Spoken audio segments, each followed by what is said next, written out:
Welcome, everybody, to episode number 8 of How to Become a Sales Warrior podcast. I'm your host, Eddie Pods, and my co-host is Ty. How you doing, everybody? Glad to be here again. Ty, what do you do? I am the owner of Magic Junk and Cleaning. We are the one-stop shop for all your junk removal, moving, and cleaning needs. Whether you're selling a house or whether you're just looking to move or relocate, we'll get you packed up, wrapped up, get all of the stuff out of there that you don't need, and get your place nice and clean. That way you can get it sold, or for the new buyers or new renters coming in, can come into a nice, clean place. So we are the all-in-one one-stop shop. You can reach us at themagicjunk.com, and 631-615-3853 is the number to reach anytime, 8 to 8.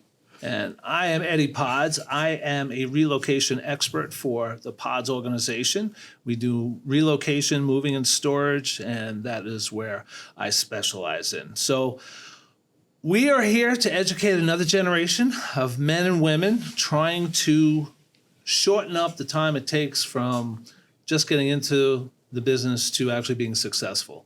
And the goal here is to use chapters from my book and 20 years of sales career to try to shorten that up. Yeah. And you've experienced that yourself from me, yes? Yeah, you gave me a little crash course that's elevated my sales incredibly, man. So we like to jump right in and steal something from the book. And for those of you who are paying attention, it will not be the same old Mills chapter, all right?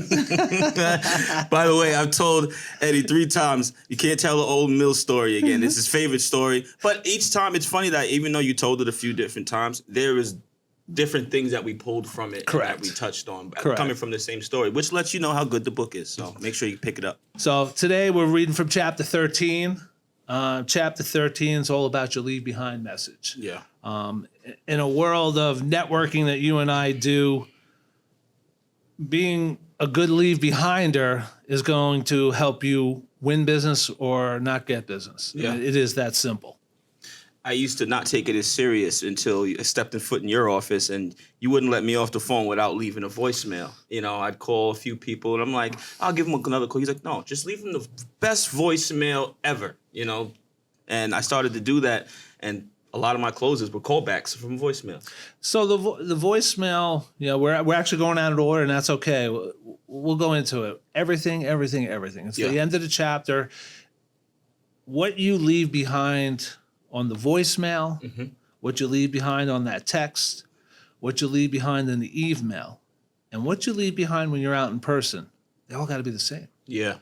They got to be the same in the sense that you're the expert, but you don't have to shove it down their throat to let them know you're the expert. You just have to be able to explain it. So you've sat in my office where I immediately tell when I'm leaving a voicemail, immediately tell them why I'm leaving them a voicemail. I tell them what company I'm working for and what product I have. So they can quickly decide, delete, or let me read more. I have an advantage because I've seen most of these people have gone on the website and dueled around and got a quote or something. So I have a little background information, what size container, you know, important little details that, again, I took the time to review your account, see what you were looking for. So when I'm leaving that leave behind, it's as simple as, hey, this is Eddie from Pods. I see that you went on the website and got a quote. If you have any questions, I'm going to send you over a fresh quote. If you have any needs at all, give me a holler at this number and I'll get back to you right away. Really simple. But what you learned from me and I tried to share with you is it's conversation. It's not a message. It's a conversation. Yeah. You have to actually act like they're standing right there in front of you. So when your leave behind message is a leave behind message, it's a good one. How many times when I'm leaving a voicemail, you're like, smile. They can hear it, you're not smiling. Smile. They can hear that you're not smiling. You're paying attention, Ty. You're definitely paying attention because people can see it. They could feel it. Yeah. So if you're on a Zoom call, would you try smiling more? Because absolutely, yeah. Why wouldn't you do it on a regular call? Why wouldn't you do it in your email? Feel positive about what you're doing, not just like you use, I'll call them back. No, let them know you called. Tell them why you called. Stand up proudly and say, I'm calling because you may need my help loading. It was so crazy how the old way I would do things and then taking these voicemails and leave behind seriously, I'd end my day, right? All my calls. I go home, my phone starts blowing up at night because of now people are getting off work, they're hearing these voicemails, and I'm like, whoa, The power of just leaving that, like you said, best voicemail. Every time I'm on the phone, Eddie's like, best voicemail ever. Best voicemail right ever. before it gets right before the beep. He's like, all right, best voicemail ever. And it gets me right into the zone. I'm like, all right, and it works, man. People they're like, oh God, thank you for calling. I needed you, but I just, so I take it as a real good compliment when I get an email back and it says, no, thank you, we're good, but thanks for thinking of me. yeah. What that means is this time didn't work out, but next time I got your number. I'm going to call you. They don't have to reply. They could just delete. Yeah, but they took that time out. They took the time out because of the way I worded my email to their needs or the voicemail to what they need. I also don't fight a lost cause. If they said no, it's not because you didn't give them enough reasons to say, they said no, that's all. Sometimes it's as simple as no. No. Don't need your services right now. The idea is to find the services when they do need you, to remember you when they need you. That brings up a funny story from on the way here. I had a client call in and ask me to move a bunch of furniture for him. Happens to be so I had a client last year who cleared out her entire house, bought a bunch of new furniture, was getting stuff off Facebook Marketplace and here and there. So I was going to these different places and picking it up for her. This guy happened to be one of the guys that sold her a whole bunch of living room sets, den furniture, all this stuff. Him and I hit it off as I'm picking up the stuff from him. He's the seller. Leave a card with him. And I just knew by the way he grabbed the card, and he was like, when someone talks to you and they hold the card for a second while they're talking to you, and you're like, oh yeah, he's gonna use this. A year later, he calls me today and he's like, hey, remember you picked that stuff up I was sold to that lady? I actually need you to move all of this I'm selling the house now. I need you to, that leave behind. A year later. And I was just like, wow, on the way here, as we're going over the stuff, I'm like, he texted me. I'm like, look at that. Look at the leave behind, And it's you got to be consistent. Your email, even your text. Yeah. So a lot of times on weekends, I do cold call lists that I have from pods, and I'll call. But it's a Saturday or a Sunday. I'm going to text too, because a lot of guys aren't working, but they're texting. Even that text, hey, Jimmy, it's Eddie from Pods. Are you still in need of that storage container? It's over. That is a direct, this is why I'm reaching out. This is who I am. Here's my product. Reply if you like. It gives them the opportunity to screen it and delete it if they want, and that's okay. And everyone does things differently. I've noticed it. Like, out of 100 clients, there's some people who they only text. Right. They don't email, they don't answer the phone, but they'll have full conversations with you through text. Some people are only email. Some people are just phone. You have to figure out, and then just chase it. If you don't try it all, throw it all against the wall, then you might miss that person. When I finally get them on the phone, I will ask them, what do you like better? And I always tell my clients, for me, because I'm on the road a lot, I would rather you email me. But the one thing that I need from these people is their account number. And I put it in every email that I send. And a lot of times they don't forward it with the account number. So they just think, I can make magic happen. It's like, no, guys, either a container number, account number, order number. You asking that a lot. Give me some, someone today, I have this company, Infinity in Texas, and they have 30 containers at 30 different locations. And they send me the address. I'm like, I'm sorry, but I can't look something up by an address. I know it sounds ridiculous, but we don't. We look up by container number. That container number is printed on all four. You took a picture of a pod on the way here today. Yeah. There's all four sides. There's a number, and I can track it, find it in my system, and people are just like, I have to train them. But it's all in the process. You got to train them. Yeah.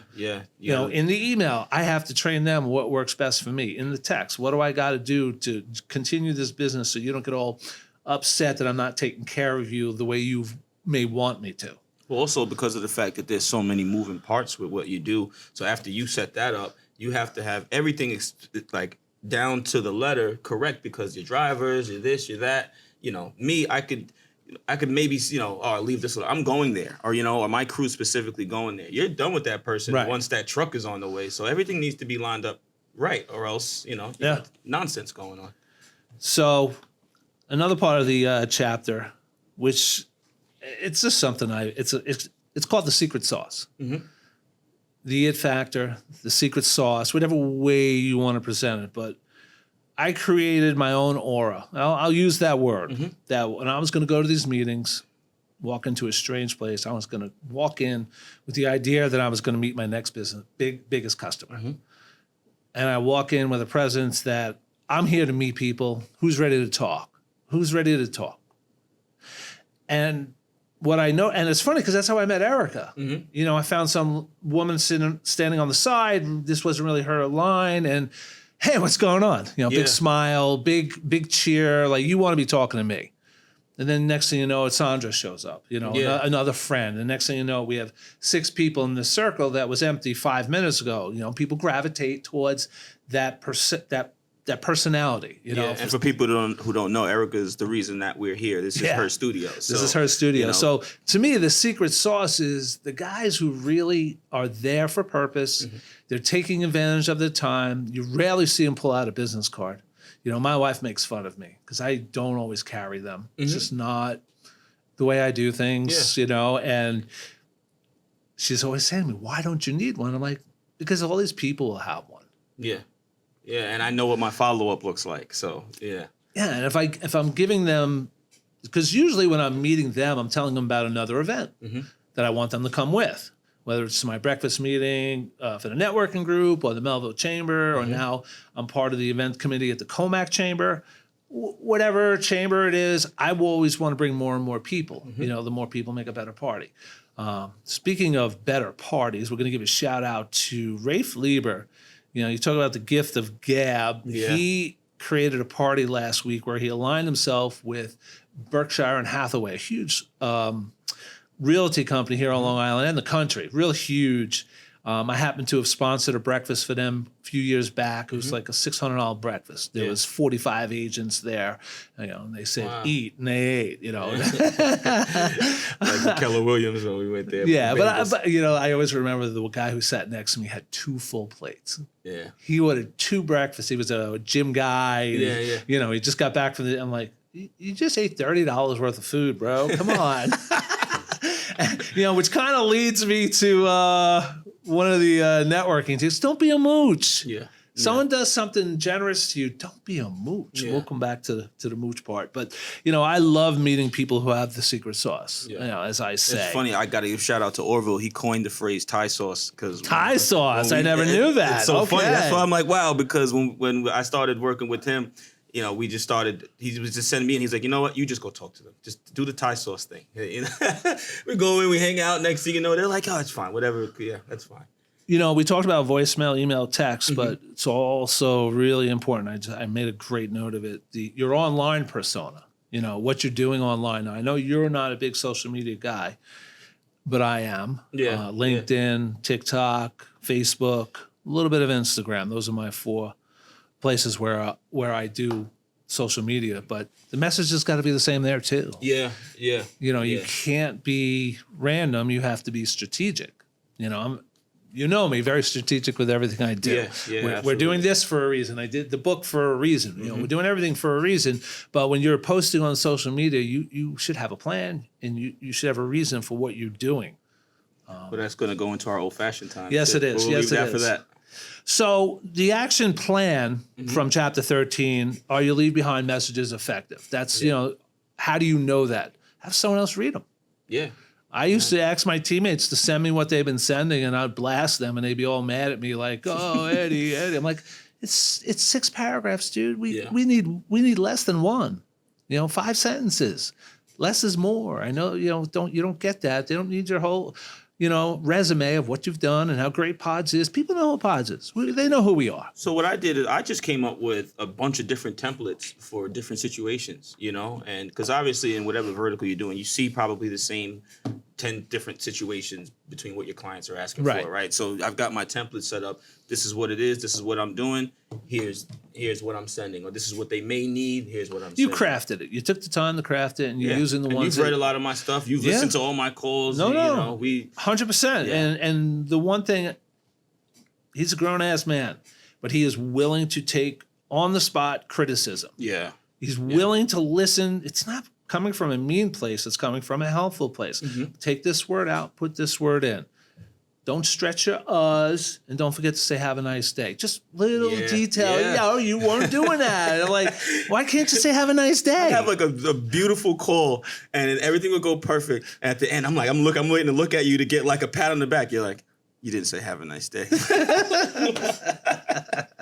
It's very true, though. Very true. Very true. But right then, the next 2 calls when I do it, Smoked it. I say have a nice day, and the person's like, "Oh my God, Thank you." Yeah, like he was right again.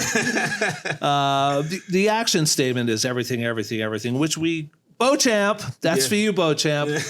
We will forever think everything, everything, everything belongs to you. But it's again, just being consistent with your message, your brand.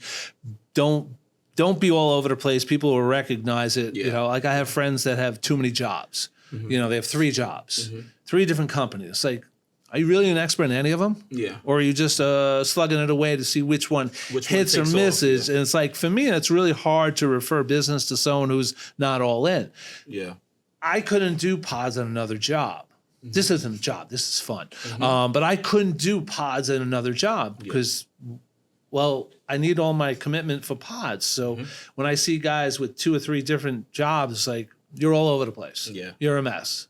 I even learned that in my business, like at first, because I started getting good at so many things. I found myself doing everything for the clients that had nothing to do with what my main mission was, you know, painting people's houses. And Yeah, you used to tell me, yes, I do. And I'm like, what the fuck are you painting the house for? I'm like, I could close house painter. Yeah, ties the house painter. Stick with what you know, man. Do, you know. Be good at it. Be great at one thing, man, before you move on. So we're jumping into networking tips. We talked about being a mooch, and what I mean about that is, you know, you go to these events and you see the schnorrers who, as soon as the food's put out, they like literally run, knock people over to get their dinner, because that little appetizer is their dinner for the night. You know, the wife's not cooking them dinner, and they got to eat, and you know that's like so more important than anything. Anything that's going on. Yeah, and I don't jam on that. Like, I'm not there to eat dinner. You know, if I get a snack or two, I'm a very lucky soul. I always happen to be where the food was. So when we were at the Founders Room last week, I needed to take a call, and I stepped out to the back alley and I sat down. I didn't know the kitchen was outside in another building. All the appetizers that came in literally came right by me. Right, Would you like one? Would you like one? Perfect. I stayed there for 30 minutes. I had my dinner, but I wasn't mooching. Yeah. It just walked into me. The point is, you're not there to eat dinner. Yeah. Don't always look to be the guy who's always getting things for free either. You know, when you're in a group and someone offers to buy drinks, and you know this guy sticks his head in, I'll have a 7 at 7. Like, yeah, whatever, man. But you know, It might give you some indications on how that person may or may not do business. 100%. And that's why this point is a valid one. You may not think of yourself as a mooch, but sometimes your actions dictate other things. The guy who's trying to, you know, knock over this very beautiful woman over here to get to a little shrimp cocktail, it's like, dude, really? Yeah. I see that a lot. I've been to a lot of events where as soon as the food comes out, everyone just starts to act like savages. Yeah. And I'm like, what? It's just food, No one man. ever eat before? I've also been that hungry one too at the show too. I'll let you read the second one. What do we got? Let's see. Give the event at least an hour. Why? Well, you got to see who's there. You got to be able to touch everybody in the room. You're not going to be able to do that in 15, 20 minutes. So I see people coming to events that drop in. Yeah. Just here to say hello and leave.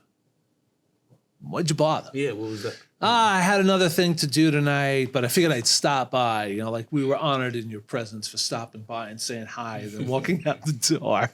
It's like... That's more of a social thing than actual, you know... Right. But the idea is someone puts on these events, have a little respect, show up. You know, I've hosted enough of my own events to know when it's at its peak, it's at its crescendo, the most people are there, and then it slowly starts dripping away. People are starting to leave, and I get that. But if everyone left in the first 15 minutes, these events wouldn't last 30 minutes. Yeah.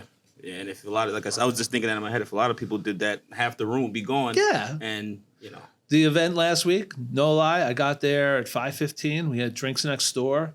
Once the Founders Room opened at, I think it was 5:45, I left at 9. I stayed for 3 hours. That was a Rafe event, though, right? Yeah. I don't think anyone's leaving a Rafe event. I was there for 3 hours. And then we all went out to Little Vincent's for pizza afterwards. Yeah. It was like, I was not expecting it, but it was such a great event that you ended up wanting to be there and hanging out with your pals, Yeah, you know? yeah. Well, to choose your events wisely, and choose. That's last week's. Choose your circle. Choose the people you want to, do this networking with and be around and go, tackle these things with. And Rafe is, like I said, no one's leaving a Rafe event early. It's funny because Rafe is part of my Tuesday morning networking group. Yeah. We had a show out of 10 men from that group. Nice. And 6 of us went out for pizza afterwards. We all stuck around. It was funny how I told you that day when one of my clients asked me to go to the midday referrals group, and I went there, and who's sitting at the end of the table? It was Rafe. I'm like, this guy's everywhere. He's just everywhere. Shout out to Rafe. We need to have Rafe. him All right. So whoever invites you to an event, if you're hosting one, make sure they get on your invite list. It's always nice to pay it forward, invite people, even if it's an intimate event, less than 20 people, make them feel special because you enjoyed their event, you had a good time, they took the time to invite you. Yeah. I invited this guy, Jawad, who I hadn't seen in 4 years. He was just grateful enough that I invited him to something, so amazing when all it was just a courtesy, but he didn't think so. He thought it was amazing. Yeah. So you never know what it means to that person. Yeah. So just invite them back. Invite them back. Next segment, trade show tips. I'm going to a trade show this week.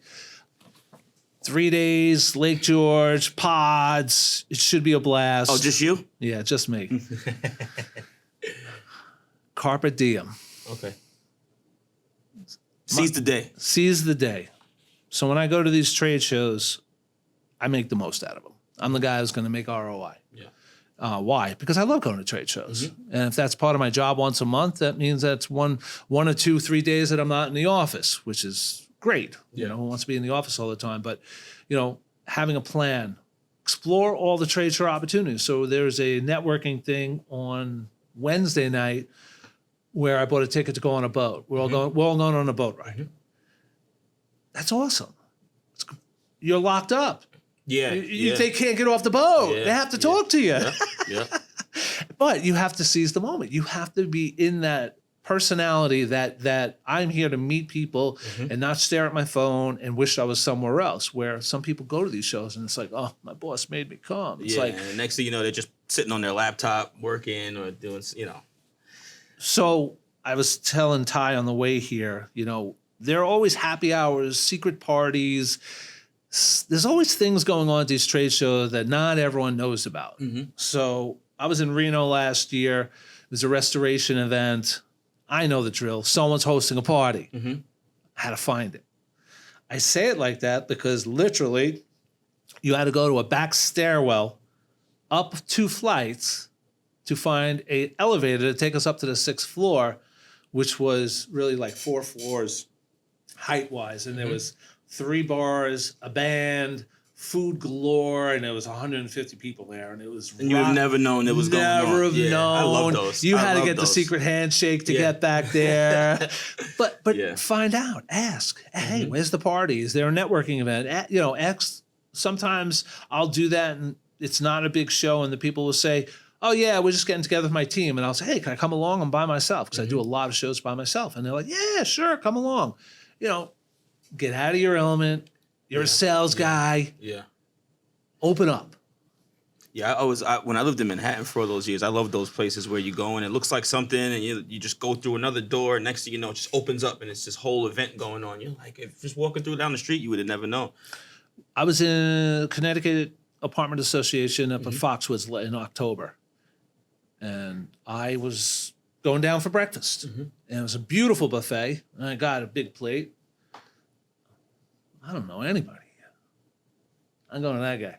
I went over to these 2 guys. You do that every time. I go to that guy. And I walked over and like, hey, I'm Eddie from Podge. I got a booth here today. Mind if I sit? No, sit down. Let's talk. And for 45 minutes, I met 2 people who I might not have met had I just gone straight into the show or went and sat in the corner by myself, taking the opportunity at a breakfast that everyone's there. Well, again, being social is part of the biz. Anytime we've ever been on the road, I always see you sit down with a random person for breakfast. Oh, yeah. I always see it. Like, I'll come out, I'm either doing something or I'm working. I come out, you're just sitting with a complete stranger having breakfast. He's like, yeah, I just met this guy. It's the best way to go. Yeah, it is. Ty, do you know what time it is? It is old-fashioned time. And who are we having come down to? We have our good friend from GEN Realty. This is my boy, man. I'm happy about today. Boscano. If I said it wrong, I'm sorry, but... we're going to take a break. We will be back in a few moments to meet Mr. Boscano and have a nice little chat.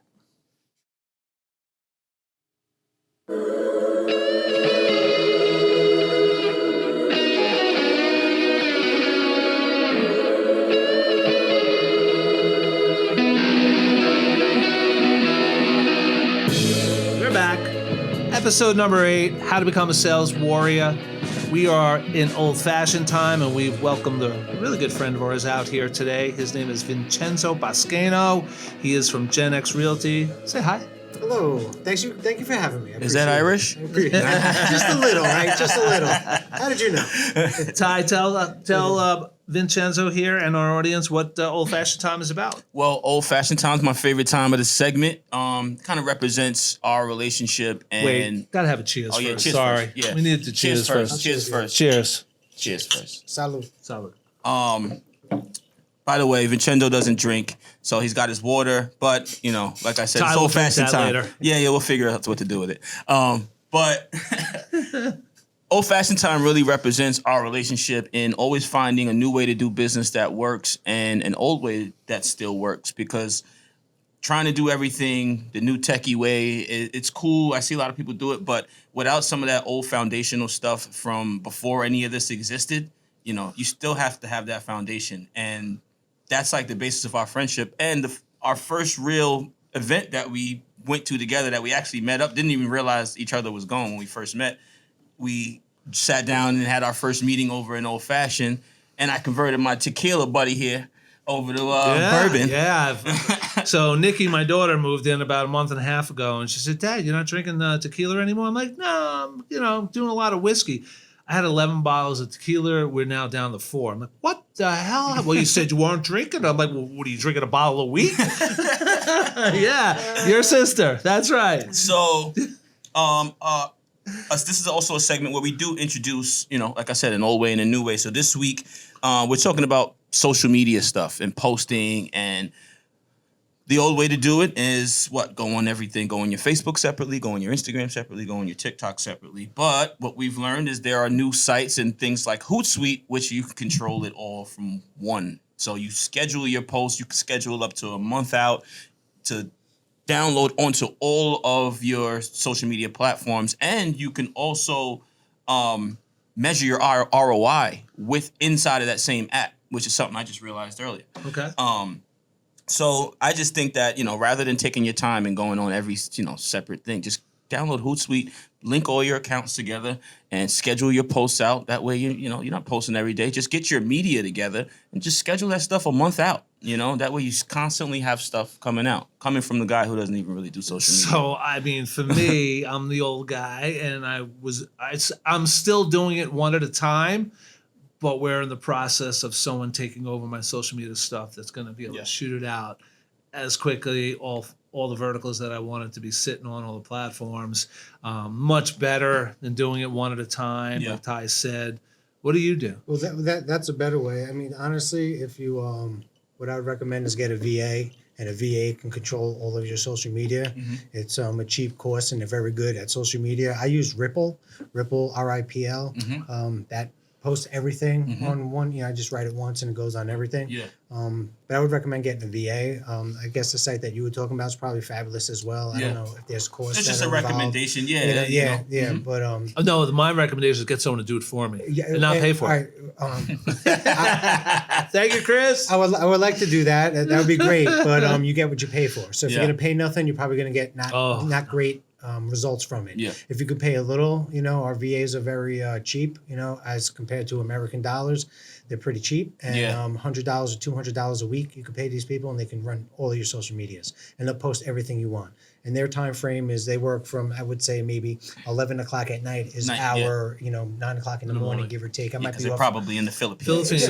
Philippines, Ecuador, Nicaragua. There's a few different spots, that we can go to. Even Singapore, there's some. And you're comfortable turning over your controls to them. Yeah. Even though you've never met them, you don't know them. Well, you'll meet them via video chat. They'll set up they'll set up discovery meetings with you and figure out. And we just use WhatsApp to communicate. Yep. So WhatsApp we use to communicate. We can send videos, pictures, files, XYZ through there. But the VAs are a very good asset to have. Okay. Fiverr has a lot of good ones too. Fiverr's great. I love Fiverr. Yeah. We'll talk about posting and everything. I'll go into Fiverr, but a lot of my videos, content, commercials, everything have been done from Fiverr. My logo that you'll see up was done by Fiverr as well.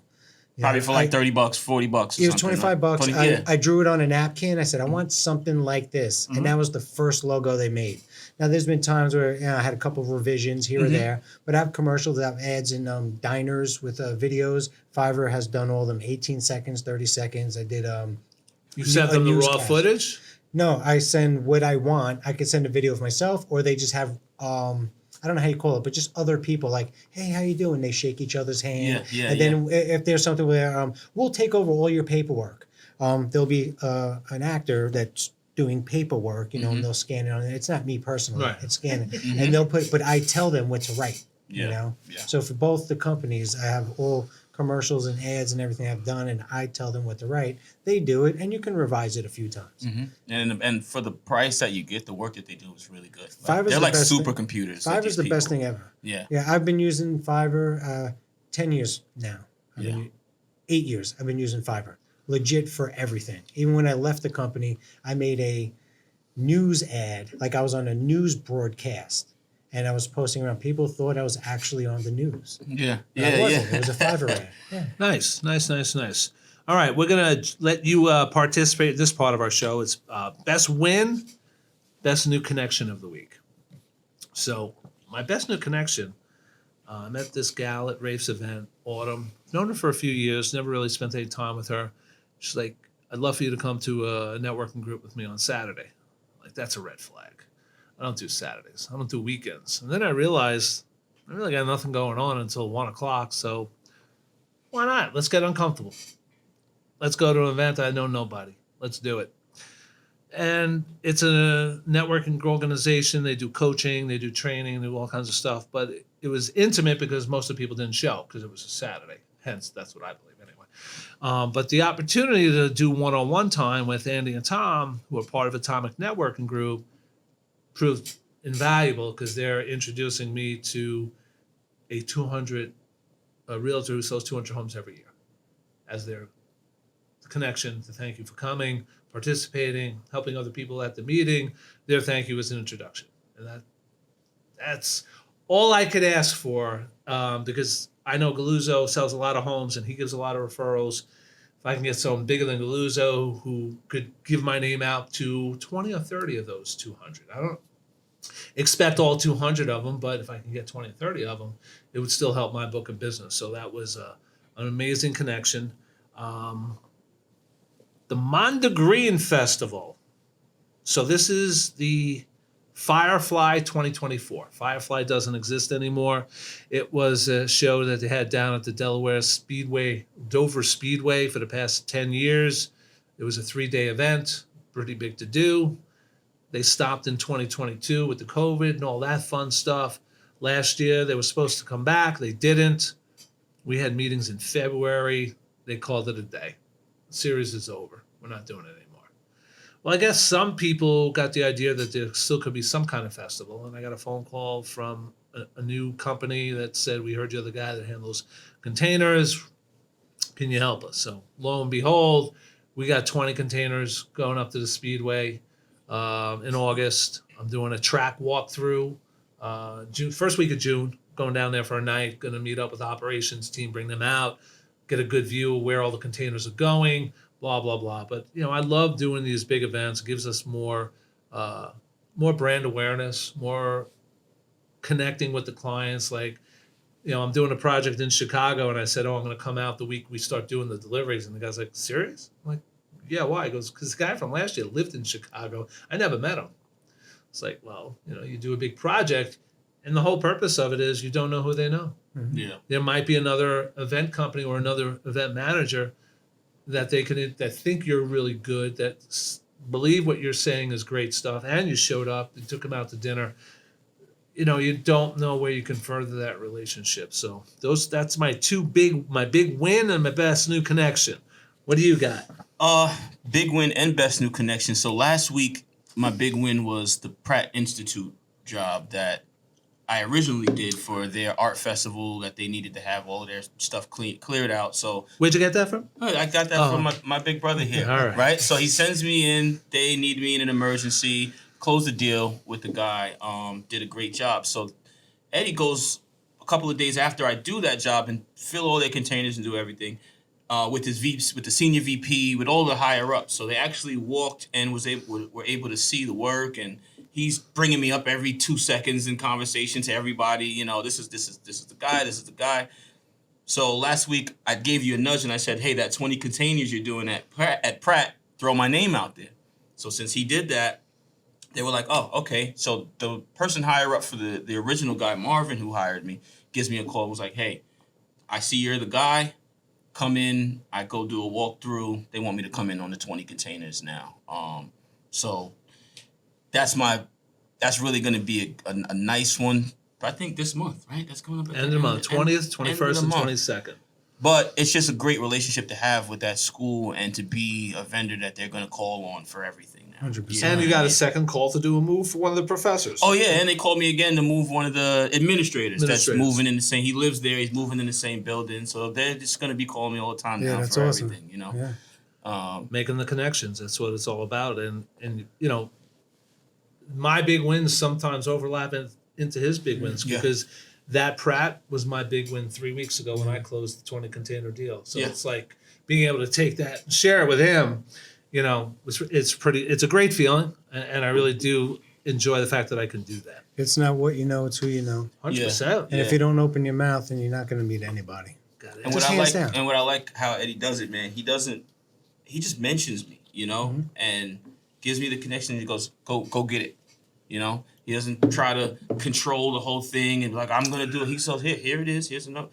Set up a meeting and go talk to them, you know. And every time he calls, they know who he is. They're waiting for his call. Yes. Yep. Mr. Freddie this morning. Yeah. He's like, oh, Ty, finally, thank you.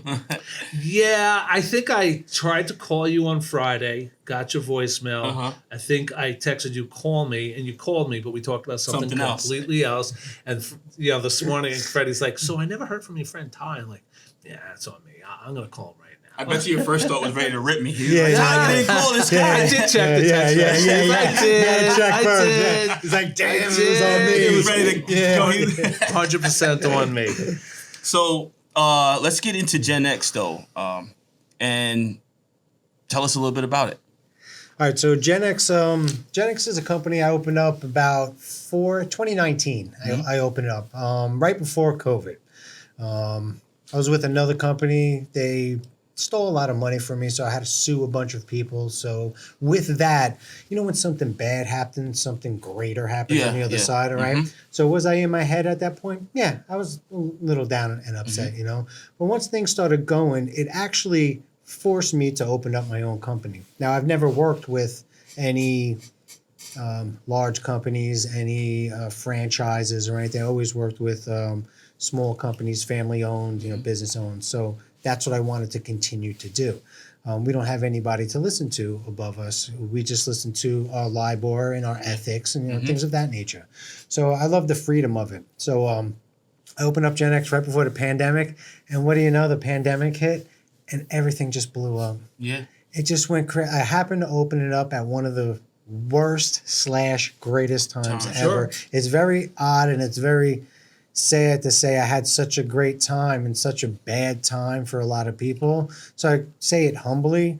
Well, with the market and how everything went, we were renovating houses and we weren't too sure if we were going to be able to sell them. We didn't know what was going to happen, but we continued to do it. Yeah. So with a bad thing that happened, I got a good thing out of it. Just so you know, I love hurricanes. Not to hurt people, not for them to lose their stuff, but they need thousands of containers to store their stuff in. So I understand your pain. You're not preying on someone's unfortunate. I'm not boasting on it, but it's what happened. It's what happened. I mean, COVID was the birth of my business too. I mean, being able to do all of those office clean outs in Manhattan because everyone was going remote. Yeah. It was like left and right. Get rid of all these desks and chairs. A lot of people lost their businesses because of COVID. So, you know, I'm definitely not going to sit here and spring about, you know, getting great business out of COVID. Yeah. However, it helped the business in my field, you know, your field as well. Yeah. What was your field before real estate? What did you do before real estate? I was a union painter, local 1486, DC 9. DC 9, I know Yeah. DC9. I was a bridge painter. Oh yeah, they're part of my local know too. that. Yeah. Them, the paper hangers, the spacklers, we're all in the same local. DC9. Almost 17 years. So you probably laughed when I was like, I was over 17 there years. painting houses and stuff. Oh yeah, 100%. Because I do the same thing. I've painted people's houses. I painted decks. I painted posts. I painted patios just to get the house sold. If there's an FHA and it won't pass, there's chip and paint. I painted around underneath the gutters. I've done all that stuff. See, that's the Painting, I really know very well. That's but the side of your business I didn't realize that you guys go so like get in that deep on the deal. Nobody knows. does. Like, nobody knows. Everybody thinks that we just open a door and we sell a house and we make a bunch of money. Nobody. To be honest with you, I mean, I'll say it here because now I'm probably gonna have to be stuck with it. I would like to do a podcast at one time or another called "The Dark Side of Real Estate," because everything that everything that everyone posts and everyone does, it's always thing. I close this, and I do the same thing. I close this. I'm doing this. I make funny videos. I do all that stuff. But like, you don't know where we got to get there. Yeah. You know, and it's tough. You know, we have some questions for you that might shed some light on. Oh, that. great. So Yeah, so it's tough. So that's I was a union painter for a long time, man. What led you into real estate then? After painting? So I had a feeling inside of me. I had a feeling that there was something more out there. So when I got into the union, I started at top pay because I painted non-union for 7 years. So I started at top pay. I only went up when the union negotiated their contracts. My salary went up and things like that. It was nice, full benefits, medical, and this and all that. After all those years of doing it, I'll never forget it. There was a spot weld moment for me. We were doing PS whatever in the Bronx. It's in the summertime because when the kids go home, you have to rip everything apart, put it all back together, and paint everything. So there's no air conditioning in it. It's very hot. And I went down, all of our materials in the basement because I was one of the foremans. And we had like 400 gallons of paint. It's like 5 or 7 buckets high, tons of them all over the place. And I was looking around and I got a little sad, is this... I swear to God, this is exactly what I said. I looked at all that paint and go, is this what my life has come to? Is this, if it is, I'm fine. I can make a decent amount of money. The guys I work with have houses and they have boats and they have cars and they have kids and they have everything. No one's struggling. I just felt like there was something out there for me. Yeah. So I went home. I talked to my mother. She worked at Longwood School. She hooked me up with a guy in Bosie's and they gave me... I guess you want to call it a placement test. They gave me this packet. I went home and answered all these questions. What do you want to do? What it's like? What do you like? Would you like to help this? Whatever the questions were. It was a long time ago. I answered all the questions. I gave it back. It was, you look like someone who wants to help people. I said, all right, thanks. It didn't narrow me down to what I was going to do. So I was thinking, what am I going to do? What am I going to do? I was going to buy a house. I went into Chase. You know how sometimes the stars align, just shit happens? Yeah. So I go into Chase and I'm like, I would like to get a mortgage. Here's all my stuff. She goes, excuse me, hold on. Hi. Cliff? Yeah, how you doing? Hey, okay, hold on. Yeah, I'll get that loan. Bye. And I go, who is that? She goes, this guy Cliff. I go, I went to high school with him. She goes, yeah, he owns this real estate company. So I called him. I said, hey, we want to buy a house. So I met with him just to buy a house. And as I was in there, I was telling him, my job, I kind of want to do something else because why don't you get your real estate license? I go, you'll hire me? He goes, yeah. I went to high school with the kid. I know him since I was, I don't know, 8 or 10 years old. He's like, yes. I was like, all right. So I did the painting and the real estate classes. I did it 3 times a week at night from whatever it was, 7 to 10 o'clock at night or 6 to 9 o'clock. And then 8 hours on Saturday. I did that and I went and I passed the school test, passed the test. And I still stayed painting for my first year. Because real estate, you don't make no money. Yeah. You spend money. You know, you have to advertise. You have to spend money on yourself. So that's how I got into real estate. I was going to buy a house. I found my friend that owns the company. I started working for him. Crazy. It was meant to be. Sure. Having known you for about a year or so now, I know you flip homes. What led to the flipping of homes? Because that's not for everybody. I got a lot of realtor friends. They want nothing to do with that. And I got a lot of people that would always love to do it, but never really grab their balls to do it. They have the balls to do it. You know. All right. So I started. This is crazy. I started flipping my first house only my second year into real estate. The reason being, the guy that hired me so I could work with his company, that's what they did. That's all that they did. Okay. They sold houses and listed houses and stuff like that. But I would say 75, 85% of the business was renovating houses. And I was a painter. Not that I know how to hang a door like a carpenter does, but I was on job sites. I know what finished products look like. I know when sheetrock. I know what's back. I know how the wire's supposed to be run for electric. I just know it. Not that I can do it myself, but I've been on so many construction sites. So what I started to do with them was do like an admin for it. I would go check up on the jobs. I'd go check here if they needed some materials. I'd go to Home Depot, I'd buy them, I'd drop them off. Again, if we're about to close and they didn't paint the wall, I would paint it. You know, if I saw they didn't sand the spackle good enough and it was like pinholes in it, I would skim coat it and paint it. Really, I would do little extra stuff like that. And I met the guys on the job and the contractors. And honestly, we all went to high school together. Now that I started going on jobs, I'm like, what are you doing here? I'm like, oh, we went to high school. Oh, we went to high school together? Yeah. We're all together. Yeah, we all grew up together. So it was like, it was really cool. So like I saw, and I say this to everybody, and I'm still going to say it today. When I first got into the company, before I got into the company, I would see thousands or hundreds of dollars, hundreds, 1,200, 900, 2,200, come towards my way. So I was like $1,000 there. I was, you know, and I was comfortable. I was comfortable. When I went there, I started seeing tens of thousands and then hundreds of thousands. I realized that was more than those ones of thousands. There was commas are cool. Take my quote, commas are cool. More commas, more money. It's just an extra zero. So I started seeing more zeros. And I never fathomed that before. I always say, I want everyone. I want to be a millionaire. I want to make so much money. I get it. We all do. But when you really look at it, and I'm like, you just got $100,000, you got 200, 300, 30,000. I want that. So that's when I started thinking of getting it to renovating the house. So it got to a point where I was selling houses and buying houses and stuff like that. You know, doing the regular real estate. And as those hundreds of thousands were going by, I was, just a little. You know, I got to get 12 grand right there. I got to get 8 grand there. And a lump sum. I go, how do I build this wall so the money hits that wall and just comes this way? That was my analogy of it. How do I get that wall to stop it going from that way and have it come this way? So it's my second year into real estate. My buddy gave me a call, says, hey, Steve just bought a house. He's going to renovate it. Give him a call. It was in Rocky Point. I went right over there. So is this the same? It's not the same company that you had the falling out with that made you go out on your own. No. So I stayed with that company for 3 years. Okay. When I left that company, I had so we're skipping a little, but I had the opportunity of a lifetime. When we started flipping houses, I got Steve. I guess I'll just nix that story. So we met Steve, whatever, we didn't work together. If you want to fast forward to that company, I used to go to auctions a lot to buy the houses. I didn't know how to get houses. I just knew that you can go to auctions. So I used to go to auctions. We used to buy them at the auctions and get rid of them. But when we go to the auction, we would stand there and go, hey, is 123 Main Street? Nah, I got canceled. All right. So we go back the next week. Hey, 123 nah, that one got canceled too.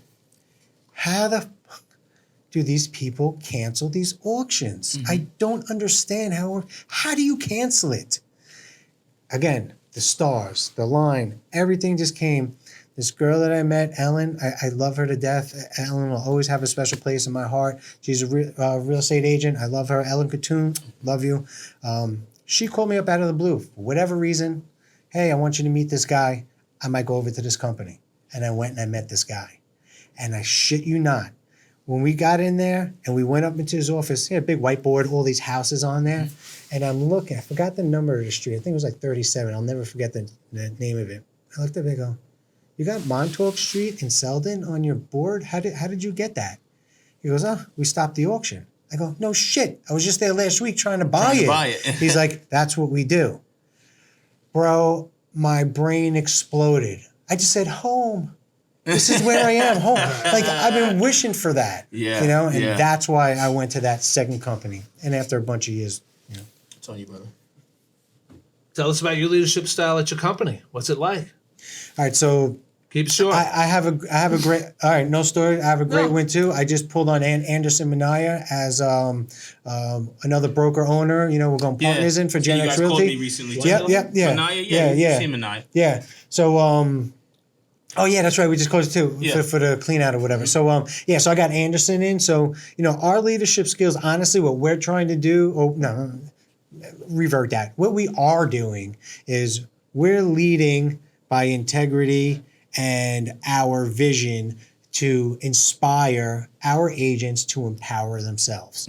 I think you said it before: is you have to go to the event. You have to open your mouth and be likable and speak. You have to do some of the work yourself. When I started the real estate, I had to invest in myself. I had to charge things and charge leads and charge stuff to try to build my stuff. So we want to inspire our agents to empower themselves. So all the skills that Anderson, and we're skipping so much shit, man. I brought that first company I worked with. I brought Anderson into that company, and 2 months later, I'm like, I got another opportunity. You got to come, and he didn't want to come. He was like, I'm cool here, and I left and went to that other place, and we came full circle 8 years later and came back together. He learned the real estate this way, I learned it this way. So what he learned it on the left, I learned it on the right, or I learned on the right, whatever it is, and we came back together. All the stuff he learned, all the stuff I learned, we put it all together. So we have such a plethora of knowledge of investing, short sales, foreclosures, flipping, renovating. Which leads to the everything. next question. Tell us about a short sale or foreclosure. Good story or a bad story? You want to go on the light side or the dark side? I'll tell you a really good one. So Give us both. Give us a little bit of both. We had a good house in Suffolk County. I have another company, LI Property Solutions. So that's a whole nother story. We acquired it through LI Property Solutions. Spoke to the homeowners, short sale, this, that, or the other thing. We renovated this. It was a beautiful house. We got it for $295. We sold it for $670, I think it was. And we put $120,000 into it. It was one of the most beautiful jobs that we've done that needed a lot of work. We've done some ones that needed cheaper work, that needed a lot of work. But the best part is, when we bought it, we were working on another house. We couldn't get to it for another 6 months. And I'm like, Steve, man, we're wasting time. We're spending hard money every month. It costs us maybe $2,700 a month. Keep like, bro, we're losing money. But it was after COVID, and it took us the first 6 months we didn't go into it. It took us another 3 months. That's 9 months. Took another 2 months to sell. That's 11 months. That's a year. But when we sold it, that extra year, the market went so much higher. Yeah. It was that's a beautiful story. You can't predict that. You can't predict that. We won hand over fist. It was one of the greatest, acquirements that we've gotten. There's been some bad ones too. We renovate the house, and like I have one right now, I just can't get rid of it. There's no garage that's on the main road. Those are my two biggest gripes. We spent a little too much money fixing it. So you know what I did? And this is a learning lesson that everybody in real estate should know. And when you're speaking to regular sellers, convince them not to list your house higher. I listed it higher because we spent so much money. I was trying to recoup it. And then they see you lower it, and they're like, what's wrong with that house? Bingo. That's all I get now. What's wrong? I go, Well, why did you drop your pants on? I go, you know what's wrong? Me. I'm what's wrong. I try to make the money back instead of just taking the loss and moving on. Now I'm all the way back down to our original, and now it's been sitting for 30, 40 days, 50 days. So tell me about the missing information. The missing information in my world is, and I hear it from people when they buy a house and they say the real estate agent didn't tell them this, they didn't tell them that. I didn't see that coming. What's the stuff that other agents aren't sharing with their clients, or just not experienced enough to let their clients fall into a pitfall? Well, I can say definitely the experience would help. I don't know. The first thing that pops on my head is maybe taxes. If somebody doesn't know, like once you buy a house, they're going to reassess these taxes, and they're probably going to go up a little bit. I don't know if it's $50, $100, $1,000, whatever it is, but they're most likely going to reassess it because whoever bought that house probably bought it for $300 and you're buying it for $500 now. So they're going to reassess the taxes. So I think that's maybe one thing that real estate agents could learn a little bit more. But if you're inexperienced, you just don't know. So you can't You don't know what you belittle don't them. know. You can't Yeah. say like they No, just and I they don't understand have that. the guidance. You But know, it's or the they guy don't- who just got his license and he sold his mother-in-law home, and now he thinks he's a realtor, and now he's out trying to sell other people's homes. And I've seen them back people into like bad positions. Well, listening to you say that, the first thing that came to my mind is just be humble. To be honest with you, if you sell one, I did that in the beginning. I just thought I was the man with the master plan because I sold 2 houses until I got a gut check. I did a weekend thing and I started doing Grant Cardone's and other, facets of, real estate. And I really was like, wow, like, you got to come from care. This dude, Henry Tong told me, you got to come from care. Bro, that snapped everything. Yeah. Everything, I don't care if the paint is falling off the wall. Buy the house. You know what some people's mentality are? Fuck you, pay me. Yeah. Bro, Yeah. You ain't gonna get You're not gonna anywhere, get like anywhere that. like that. You're And not a lot gonna- of people are like that. It's tough. I don't know how people run businesses like that. I had that realization with my business after, because at first, once I started making money, I started seeing like those thousands, like thousandaire. You're getting all these thousands of dollars I all love of that a sudden, one, yeah. right? I That was love that good. like that. Thousandaire. Yeah. And that what my focus was on was the money so much, and then it like a couple of realizations, and I'm like, wow, I'm really helping people. I'm actually affecting people. No one calls me in advance. They call me when there's a fire, and they gotta get this stuff out. They gotta do this. Ty, we gotta do it. Please save me. So once I took it, like, all right, don't worry about so much of the money, and actually just help people and let the money be a byproduct of it. That's when That's when I started to really enjoy it. That's when I stopped looking at it as work. You might have my other email, but my Gen X broker do. I don't know if we email from my Gen X broker email. It might be on my other email too. You ever look at my signature at the bottom? What does it say? On the bottom it says, my legacy won't be the amount of money I made. It'll be the amount of people I help.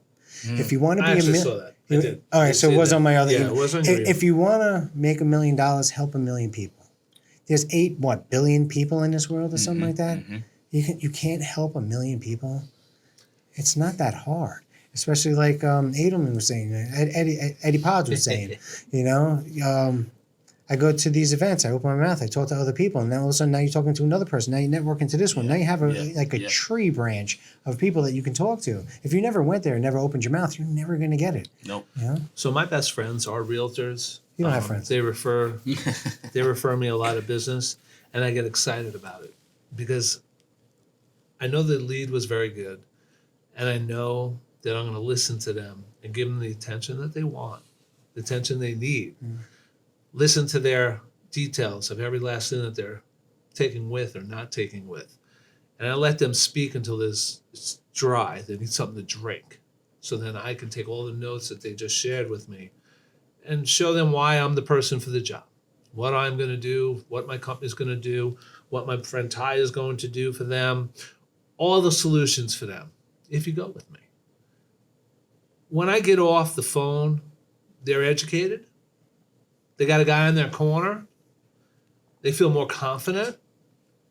I do give them an expiration date on the quote because my quotes only last 7 days. I can match it, but I try to push people to make a decision. And the reason is I'm trying to lead them. The sale of a house is probably the second biggest event to your wedding or your firstborn. Sorry, kid. Snarky look. And you want to make them feel that you got their back. Oh, yeah. And I win this business on a daily basis just by going through these steps, listening to them, hearing them out, and then tell them, listen, if the numbers work, you got the numbers. They're not going to change. They're not going to go up. They're not going to go down. But if the numbers work, let's make a reservation. Those are my closing words. Let's make a reservation. Let's lock up the rate. Because in another week, that rate could be a little bit higher. And if you wait till June, it'll be a little bit more. If you wait till August, it'll be even more. But if we take care of it right now, you can knock it off your list. It's done. I got the mover. I got the packer. I got the dates. And the luxury of working with pods is the flexibility of changing those dates. So that's why I get it all the time. One will call, Eddie, I got to change the date. Okay. What day you want? This doesn't bother me. Yeah. It's a couple of clicks on the computer. You're up on the question. I just wanted to shout out when we first met. like we hit it off. We had a great conversation. I forget, it was a meeting or wherever we were. And I just went to go visit my mom a couple of days later, and I see your face on the bus stop. Oh, the bus stop. That's right. Outside of my mom's house. Right? And I'm like, yo, that's Boscano. You know, and like that moment right there, like you just knew. I'm like, oh, he's serious. He's not, you know, like I knew he was on a bus stop. He's doing what, big, nice advertisement. It looks Whitey great. white tee. It looks great. It looks great. Yeah, Handsome. I got the bus stops. I got the placemats at the diners. I got videos at diners. Yeah, Yo, yeah. man. Crazy shit we do to get business. I do the penny savers every 3 months. But even as I got excited. Yeah, you know, when I saw, appreciate I'm it. like, yo, like, I know you called me. Yeah. Yeah. So, where's Gen X going in the next 5 years? All right, so Gen X and I have another company, LI Property Solutions, that kind of work hand in hand. So Gen X, what we're building out now is me and Anderson are going to be building out Gen X. We're going to get some more agents in. We just got, like one of my big wins is we got 8 or 9 more agents working in the company with the last couple of months. We have another girl. She just got a license. She's eager to come on. She was a recommendation from one of the other agent ladies that we have in our office now. So we have a great mixture of people in there. We have great vibes. So what we want to do is we're going to focus on the short sale. We have 2 divisions. We're going to focus on short sales and foreclosures, and then we're going to focus on selling and buying agents. It's going to be a little tough in the next future with buying agents after all this NAR stuff that had going on. So we'll focus more on listings, but we're going to come up with plans in different ways that the buyer agents can get paid. There's always, if there's a will, there's a way. We can figure it out. We work with all the other people, work with mortgage companies. We can figure something out. So what we're looking to plan up is get a few more agents into the office. That's about it. We're stocked with it. We're not looking to have 50, 100 agents. We don't need to be these Berkshire Hathaways or anything like that. There's no reason to compete for that because the market that we have, we like the middle market. So we're going to be acquiring more houses. Now some of our agents, Lady Francie that came in, I love her. She's wonderful. She's got friends that are investors that are buying houses. So now if we can, the properties that we get, we can sell her friends the properties because they come back to our office to sell them. So everything's going to stay in the family. So what we're trying to do in this next 5 years is create a family vibe. Everything stays within the family, and we make connections outside the family, bring people in and give our stuff out. So we can connect out to the outside, We have to start with the nucleus first, You start with an embryo to have a baby. That's where we're starting. I remember when you were in the office by yourself. Now, is Manaya the person that you were saying, I'm going to have somebody coming in soon? And I'm going to have somebody. I remember when we were sitting in your office. We were there. I was there. Yeah, right? Yeah. You were like, I'm going to have somebody in here soon. All right, so, shit. Now that I'm talking to you, gentlemen, it's so weird. The stars aligned at one point in my life. They aligned in another part. And I'm going to tell this story. Yeah. The stars aligned again. I was looking for a partner. Yeah, I remember that. I can't do it alone. And I was at that point when we were chatting with you. Yeah. I can't do it alone. I need someone to do this. I can't build this by myself. I need a partner. Out of nowhere, Manaya gave me a call. Hey, man, what's going on? I might be leaving. I'm thinking about what you're doing. What's going on with you? I'm like, bro, he was away on vacation. He's like, I'll be back in a week or so. It's like, dude, come to my office, man. I don't know why you just called me right now. Come to my office as soon as you can. Right when he got home, he came right over. I said, bro, I was looking for a partner. I need to partner up with somebody. This is what I have. This is what I'm looking to do. He's like, shoot, that's what I have. That's what I'm looking to do. I'm like, oh, we worked together years ago. I learned everything this way. He goes, I did too, but a little bit that way. I'm like, sweet. I didn't even know about that. Yeah. He's like, I didn't know about that. Boom. Nice. Yeah. So you created a company together? I already had Gen Yeah. X already. I already had everything set up already. Yeah. We didn't have to do all that setting up, going to the state, getting the licenses. I had it all set up. I needed a partner to bring on to split everything. Correct? Yep. And he's a broker in the company too. So we split everything. We have our business meetings together. We write up agendas together. We do CPRs together. We do all that stuff for the company. Nice. And whoever's in the company can reach out to him or reach out to me at any time. We both know the same stuff. And we go over everything. Hey, Vin, I was thinking about doing this. What do you think? Hey, Anderson, I was thinking about doing this. What do you think? And we'll, I think we should do it like this. I'm like, oh, shit, I never thought of that. Good idea, and vice versa. I haven't had that. I've always did it by myself. I started the company and I always ran it by myself. It's such a relief. It's so great to even you two teaming up, just having a partner there. Yeah. It's freaking great to run ideas and bounce ideas. It's it's amazing. It's So amazing. what does Eddie kid. Pods have to do to be your go-to moving and storage company? I haven't done any business with you. I know you've done business with Ty. What do I need to do to get your business? Tell me. How can I get you to refer your clients to me? All right, so it's tough. All right, so the first thing that I thought is, shoot, man, what I do is I sell houses that people don't live in. I renovate houses. My 80-90% of my sales are houses that nobody lives in. We renovate them and sell them. A small portion I sell, Mr. and Mrs. Jones houses here or there. I want them. That's 100%. Small portion. But now that what I thought was, see, I was doing business alone. I was doing it by myself. So I could give you maybe a 10%. But now that we have all these other agents, that's when you're going to come into our office now. You're going to sit down with us and you're going to have a presentation. You've been to my office. Oh, yeah. So now that, I'm glad you brought that up. Yeah. That's what we have to do. We have to set that up. Someone else just used my office on Sunday for mortgages. I forgot, someone did from the group. It wasn't meant as a guilt statement. No, but you made me think it's a good, for the business. If you don't ask for it, You'll never get it. You'll never get it. I also realized that you're right, because the only time you really ever have called me is when people leave crap behind. Yeah. That's it, you're like, people left stuff behind. That's it, so obviously you're buying stuff. It's already empty. They just left some crap. Yeah. But that's a good point. Now that's what we're going to do. Yeah, So I'll come in. I'll bring breakfast. I'll bring bagels. I'll bring Dunkin' Donuts coffee. Sweet.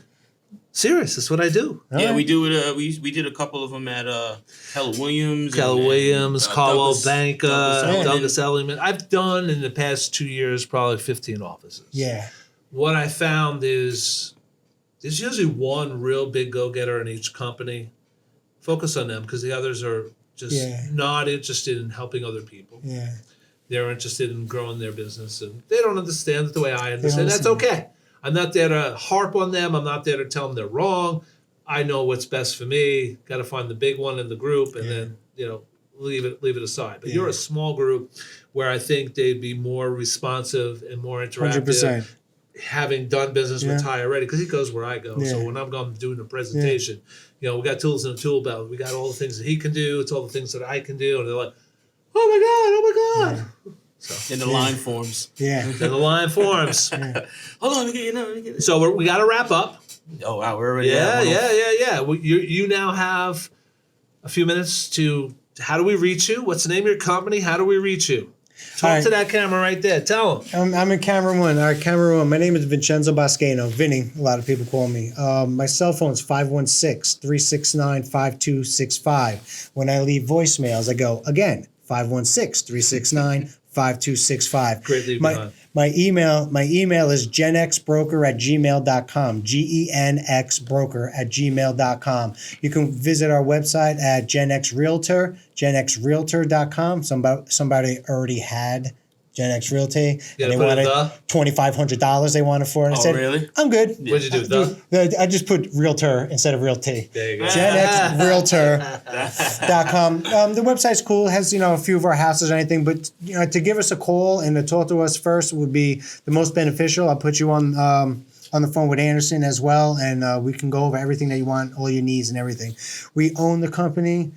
So we don't have any franchise. We don't have any bosses. We don't have anyone to listen to. We can work commissions. We can do whatever we want. Yep. We just have to be ethical and go by the laws, which is very, very simple. If you're an idiot, maybe you won't be able to go through. They're very simple. Unless you're an idiot. Yeah. Egos. If egos get involved, you're gonna cut some corners. And you're not gonna listen to the rules. Mm-hmm. We do everything ethical, and but we can work on everything. We can do the same job as every big company is the same job that we can do. Everybody's a realtor. We all have the same tools. We're very knowledgeable in social media and upcoming events and everything, and we like to do bigger pockets and things like that. So that's how you can reach us again.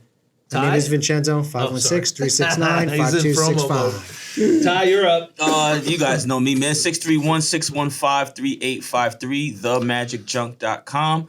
You can reach us for all your junk removal, moving, and cleaning needs.